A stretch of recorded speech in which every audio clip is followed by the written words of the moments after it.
More now on our top story. The big question is, when will the general election be held? Now that the electoral boundaries report is out, Tan So-hui takes a look at how events unfolded at the last two elections.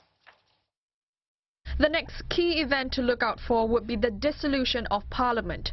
This can happen anytime now that the electoral boundaries report is out. But it can be no later than 5 years from the first sitting of the current Parliament. That deadline would be January 2021.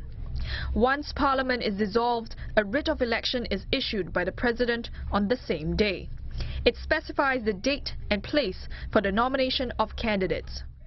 Nomination day has to be held no earlier than 5 days and no later than a month after the writ of election is issued.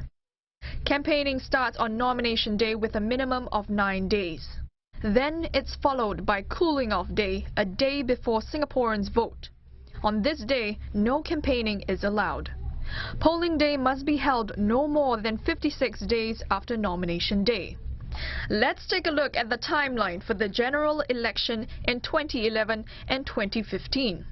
For 2011, the boundaries report was released on 24 February. Parliament was dissolved in just under 2 months on 19th April. The writ of election, which sets out the date for nomination and polling day, was issued that same day. Nomination day was held about a week later on 27th April. And polling day was held 10 days after that on 7th May. This meant that it was about 2.5 months from the time the boundaries report was released to election day. In the last GE in 2015, there was a shorter time frame. The EBRC report was out on 24th July. Just a month later, on 25th August, Parliament was dissolved and the writ of election issued. Nomination day was held a week later on 1st September, and polling day took place 10 days after that on 11th September.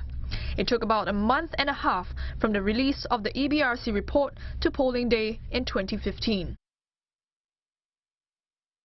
Well, from tomorrow, Singaporeans have 2 weeks to check their particulars in the registers of electors. The Elections Department says the names of all qualified electors are based on the cut-off date of the 1st of March.